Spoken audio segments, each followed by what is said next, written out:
Heart की blockage का इलाज बिना सर्जरी, बिना बाईपास। मार्केट में एक नई टेक्निक आई है EECP, जिसे नेचुरल बाईपास भी बोला जा रहा है और लोगों का मानना है कि इससे बाईपास सर्जरी और स्टेंटिंग की जरूरत नहीं पड़ती। नमस्कार, मैं हूं डॉक्टर अंकुर अग्रवाल, हार्ट सर्जन, और आज बात करूंगा EECP के बारे में, यानी एनहांस्ड एक्सटर्नल काउंटर पल्सेशन। सबसे पहली बात तो ये कोई नई थेरेपी नहीं है, ये सालों से चली आ रही है।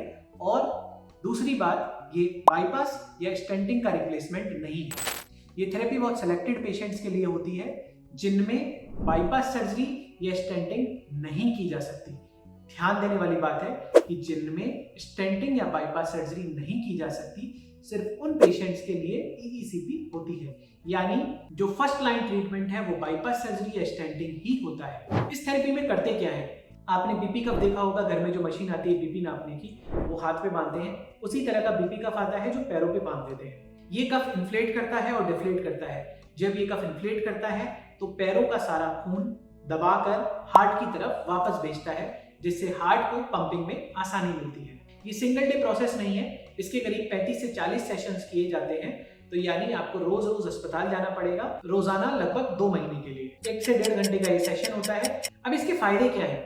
देखिए, जिन पेशेंट्स को दवाइयों के बावजूद या ऑपरेशन के बाद या छल्ला डालने के बाद भी छाती के दर्द में आराम नहीं मिल रहा है, उन पेशेंट्स को इस थेरेपी के बाद दर्द में आराम मिल जाता है। ऐसा स्टडीज में देखा गया है। तो ये थेरेपी सिर्फ दर्द में आराम देने के लिए है।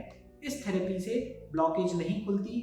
हार्ट के ब्लॉकेज की वजह से जो जान का खतरा रहता है वो भी कम नहीं होता। अब बात करेंगे कि ये थेरेपी किन पेशेंट्स में की जा सकती है। ये थेरेपी सिर्फ उन पेशेंट्स में की जा सकती है जिनमें स्टेंटिंग या बाईपास का ऑप्शन नहीं होता। इसके अलावा जिन पेशेंट्स के हार्ट वॉल्व खराब है, जिनकी धड़कन गड़बड़ रहती है, या जिनका बीपी बहुत फ्लक्चुएट करता है, जिनकी पैरों की नसों में प्रॉब्लम है, या फिर जिनका हार्ट का फंक्शन कम हो गया है या हार्ट फेल हो रहा है, उन पेशेंट्स में भी इस थेरेपी का इस्तेमाल नहीं कर सकते। कुछ कॉमन मिथ्स हैं जो इस थेरेपी से रिलेटेड चल रहे हैं लोगों को गुमराह करने के लिए, वो मैं आपको बता देता हूँ। ये थेरेपी हार्ट की ब्लॉकेज को नहीं खोलती है।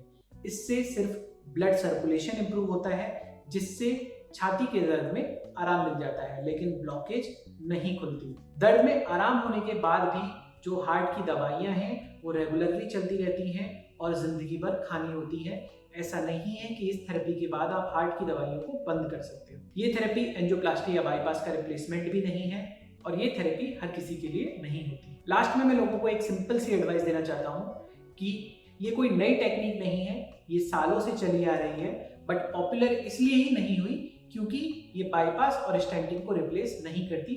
जो स्टैंडर्ड ट्रीटमेंट है वो बाईपास सर्जरी या स्टेंटिंग ही होता है हार्ट की ब्लॉकेज के लिए। तो अगर आपको हार्ट की ब्लॉकेज से रिलेटेड कोई समस्या है, छाती में दर्द है, हार्ट अटैक की परेशानी है, तो अपने कार्डियोलॉजिस्ट या कार्डियक सर्जन से मिलें। अगर वो सजेस्ट करते हैं तो आप इस थेरेपी की तरफ जा सकते हैं, बट अगर आपको स्टेंटिंग या बाईपास सर्जरी इंडिकेटेड है तो आपके लिए वही बेस्ट ऑप्शन है। ये जानकारी आपको अच्छी लगी हो, इस वीडियो को ज्यादा से ज्यादा लोगों को शेयर करें ताकि लोग इस तरह की व्हाट्सएप फॉरवर्ड मैसेजेस से गुमराह ना हो और सही टाइम पे ट्रीटमेंट लें। और ऐसी और जानकारी के लिए चैनल को सब्सक्राइब करें।